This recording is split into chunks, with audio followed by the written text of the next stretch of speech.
لا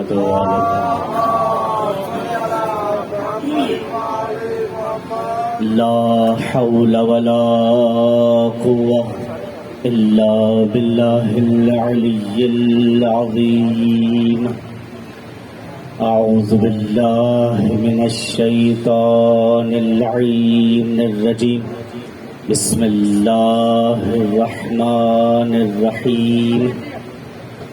الحمد لله الذي نور قلوب العارفين بنور معرفته وأثبت فؤاد أنبيائه وأوليائه بقصص الأنبياء والمرسلين وأكمل إيمان المسلمين والمؤمنين بولاية علي أمير المؤمنين عليه السلام. الصلاة والسلام وتحية والإكرام على أفضل الموجودات العبد المؤيد والرسول المسدد المصطفى الأمجد المحمود الأحمد أعني أبا القاسم محمد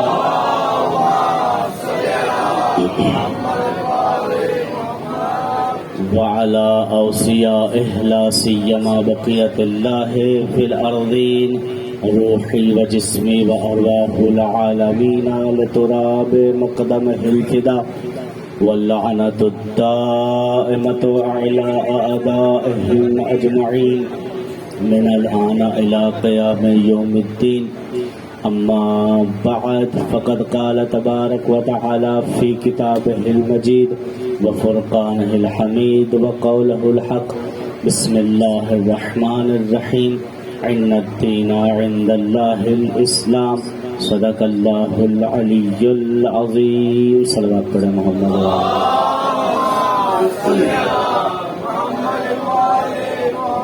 سامعین محترم، قابل عزت و احترام، خالق کائنات سورہ آل عمران میں ارشاد فرما رہا ہے ان الدین عند اللہ الاسلام. بہت سے ادیان دین اس دنیا میں پائے جاتے ہیں. کچھ ایسے ادیان ہیں جو انسانوں نے خود بنائے ہیں اور کچھ ایسے ادیان ہیں جو اللہ نے بھیجے ہیں. بہت سے دین لوگوں نے دنیا میں بنا لیے. ہندوازم، سکھزم، بدھا، یہ وہ دین ہیں جو اللہ نے نہیں بھیجے، یہ لوگوں نے خود سے بنائے ہیں.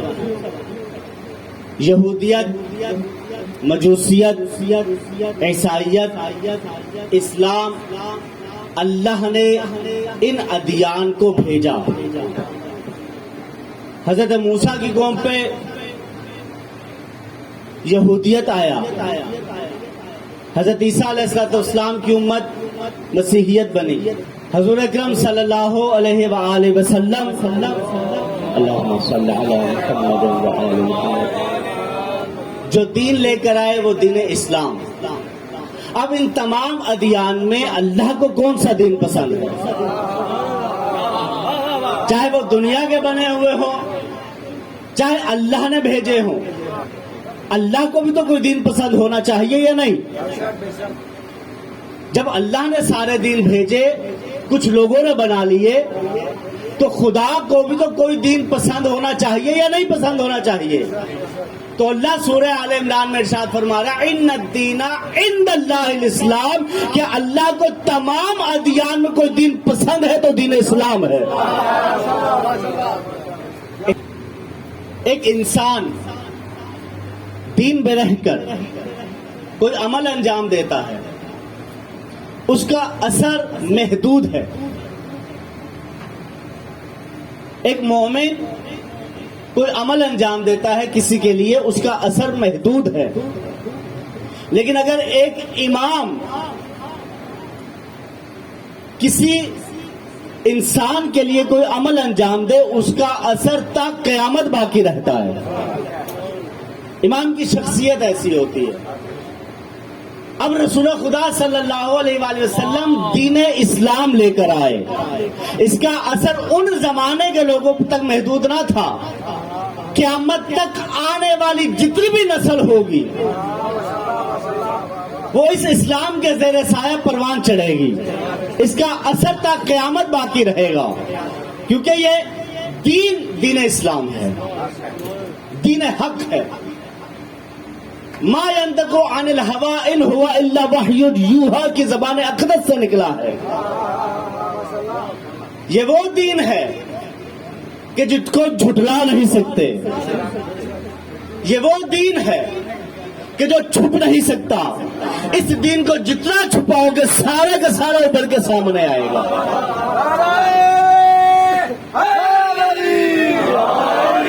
کیونکہ یہ وہ دین ہے کہ جس کے پیچھے کربلا میں قربانیاں دی گئی ہیں۔ اس دین کو بچانے کے لیے خون کی ندیاں بہائی گئی ہیں۔ جس دین پر قربانیاں دی جائیں، یا پاکستان کی مثال لے لیں، پاکستان ایسے وجود میں نہیں آیا، پاکستان وجود میں لانے کے لیے ہمارے بزرگوں نے بڑی محنت کی ہے، بڑی قربانیاں دی ہیں، ان کا خون ہے اس کی بنیادوں میں۔ تو کربلا والوں نے بھی اپنے خون کا نذرانہ پیش کیا ہے اس دین کو بچانے کے لیے۔ ایک مثال دیتا ہوں، مثال معاکشے کے بغیر ہوتی ہے، اس میں کوئی مناقشہ نہیں ہوتا۔ مثال کیا ہے؟ کچھ دہشت گردوں نے یہ ٹھان لیا کہ سامنے سے جو ٹرین آ رہی ہے اس کی پٹری کو تباہ کر دو، ٹرین خود بخود حادثے کا شکار ہوگی، سارے کے سارے مسافر مر جائیں گے۔ ایک گروہ یہ چاہتا ہے کہ سارے مسافر مر جائیں، ان کے مقابلے میں ایک اور گروہ اٹھا، کیا کیا؟ اس گروہ نے کہا کہ ہم اس ٹرین کو حادثے کا شکار نہیں ہونے دیں گے،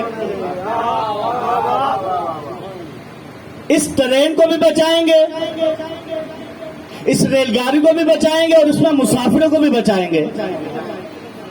ان لوگوں نے کہا کہ اگر سارے کے سارے اس ٹرین کو بچاتے ہیں تو اس حادثے کو بیان کرنے والا کون ہوگا؟ لوگوں کو کیسے بتاؤ گے کہ دہشت گردوں نے اس ٹرین کو ہلاک کرنے کی کوشش کی تھی، اس کو تباہ کرنے کی کوشش کی تھی، لیکن کچھ لوگوں نے اس کو بچا لیا۔ اگر آپ سارے کے سارے اس ٹرین کو بچاتے بچاتے مر گئے تو اس حادثے کو بیان کون کرے گا؟ ایک نے کہا کہ میں اس کو بچاؤں گا۔ آپ سارے کہنا کہ یہ جو ایک آدمی نے موت دی ہے نا، ایک آدمی نے جو اس ٹرین کو بچانے کے لیے ہلاک ہوا ہے نا یا مارا گیا نا، اس نے خودکشی نہیں کی، اس نے خودکشی نہیں کی، یہ محسن تھا، مارا گیا۔ آپ لوگوں نے بتانا ہے، میری قربانی رائے گا نہ جائے، میری قربانی لوگوں کو بتانا کہ میں نے خودکشی نہیں کی، میں اس ٹرین کو بچانے کے لیے مرا ہوں۔ آیا اس مثال کو لیں اپنے اسلام کے اوپر، وہ جو بچانے والا تھا نا وہ تو حسین ابن علی،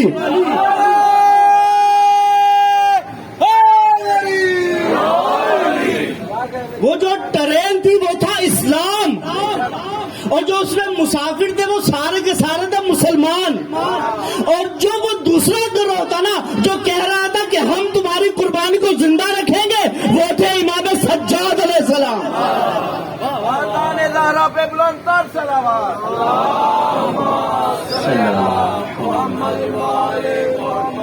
جنہوں نے اس واقعے کو آج تک زندہ رکھا۔ کچھ واقعات لمحے کے بعد ختم ہو جاتے ہیں، کچھ واقعات مہینوں کے بعد ختم ہو جاتے ہیں، کچھ واقعات سالوں کے بعد ختم ہو جاتے ہیں، صدیوں کے بعد ختم ہو جاتے ہیں۔ یہ واقعہ کربلا ایسا واقعہ ہے تا قیامت ختم نہیں ہوگا۔ آہستہ آہستہ مزید بڑھتا، تم اس کو جتنا دباؤ گے اتنا بڑھ کے سامنے آئے گا. اس بات پڑھے محمد و آل محمد.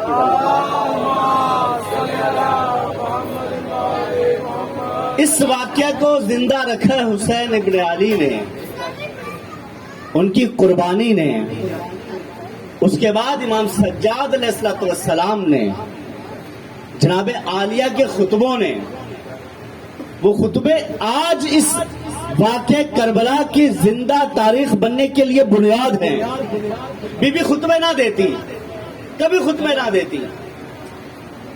واقعہ کربلا ہو گیا تھا، یزید نے اہل بیت کو شہید کر دیا تھا، کبھی بی بی خطبے نہ دیتی. جب علی اول کے بارے میں جناب سیدہ نے خطبہ نہ دیا ہوتا، ان کی امامت اور ولایت کو بچانے کے لیے جناب سیدہ باحجاب نہ نکلی ہوتی، دروازہ کھٹکھٹایا جناب سیدہ نے، جناب فاطمہ الزہرا سلام اللہ علیہا نے.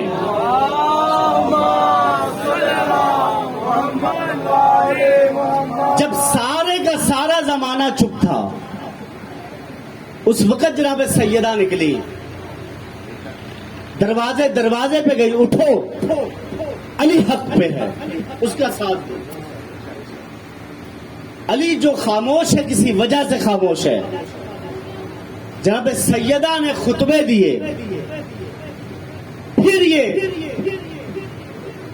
واقعہ کربلا تک پہنچا سلسلہ. جناب عالیہ کبھی خطبے نہ دیتی اگر جناب سیدہ سلام اللہ علیہا نے نہ دیے ہوتے. ایک اور چھوٹا سا واقعہ آپ کی خدمت میں کر کے اس کو مزید واضح کرتا ہوں. کتاب الغدیر آیت اللہ امینی کے لکھی ہوئی، زیادہ وقت نہیں گزرا اس کتاب کو، 20 جلدیں ہیں. الغدیر جو علی ابن ابی طالب کی ولایت پہ لکھی گئی ہے. لکھنے والے آیت اللہ امینی اس کتاب کو جمع کیا انہوں نے 35 سال میں. 35 سال کی محنت ہے الغدیر کو جمع کرنے میں، آیت اللہ امینی نے لگا دیے. دنیا کا کوئی ایسا کونا نہیں جہاں پہ آیت اللہ امینی نہ گئے ہوں، تحقیق نہ کی ہو، علی کے فضائل اکٹھے نہ کیے ہوں، علی کی ولایت میں نہ بولے ہوں. برے صغیر بھی آئے، مصر بھی گئے. جب مصر کی یونیورسٹی میں گئے نا، اس وقت مفتی اعظم نے آپ کو دعوت دی. آیت اللہ امینی صاحب آپ ہمارے شہر میں آئے ہیں، مصر میں آئے ہیں، آپ کھانا کھائے بغیر دے جائیں گے؟ انہوں نے عرض کی میں تحقیق کے لیے آیا ہوں، کتابیں پڑھنے کے لیے آیا ہوں، مجھے کھانے سے کوئی غرض نہیں ہے. نہیں آغا صاحب آپ آئے ہیں، اتنے دور کا سفر کر کے آئے ہیں، کھانے کے بغیر نہیں جانے دیں گے. اچھا پھر میری ایک شرط ہے. آیت اللہ امینی نے کہا میری ایک شرط ہے، مجھ سے کوئی سوال نہ کرنا، ہم علی والے ہیں، میں علی کی ولایت کے لیے آیا ہوں، میں علی کی ولایت کا اسباب کرنے کے لیے آیا ہوں، اس کو ثابت کرنے کے لیے آیا ہوں، مجھ سے سوال نہ کرنا. مفتی اعظم نے کہہ دیا ہاں آپ سے سوال نہیں کیا جائے گا. کھانے کی دعوت لگ گئی، 84 مفتیان اعظم اکٹھے ہو گئے. کسی ایک نے سوال کر دیا. سوال کیا کیا؟ بتائیے صحابہ میں افضل کون ہے؟ بتائیے صحابہ میں افضل کون ہے؟ صحابہ افضل ہے یا اہل بیت؟ صحابہ افضل ہے یا اہل بیت؟ اب یہاں سے تھوڑی سی میری بھی علم لے لیجئے، کبھی بھی صحابہ کو اہل بیت کے ہم پلہ نہ لائیے گا. دلیل میں دیتا ہوں، دلیل میں دیتا ہوں، سمجھ آپ لیجئے گا.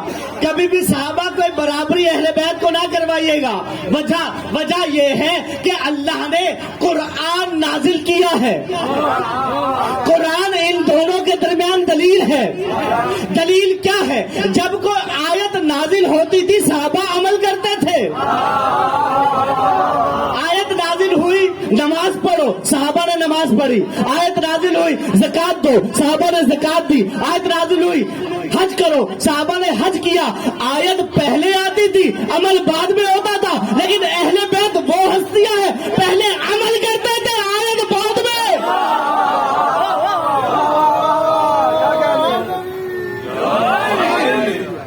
عمل پہلے ہوتا تھا, آیت بعد میں آتی تھی. وَيُطْعِمُونَ الطَّعَامَ عَلَىٰ حُبِّهِ مِسْكِينًا وَيَتِيمًا وَأَسِيرًا. امام حسین مریض ہوئے, بخار نہیں جا رہا تھا. بی بی نے منت مانی, روزہ رکھیں گے. بی بی نے منت مانی تو سب نے منت مانی. پہلے دن اسیر آ گیا, سارے کا سارا افطار اٹھا کے دے دیا.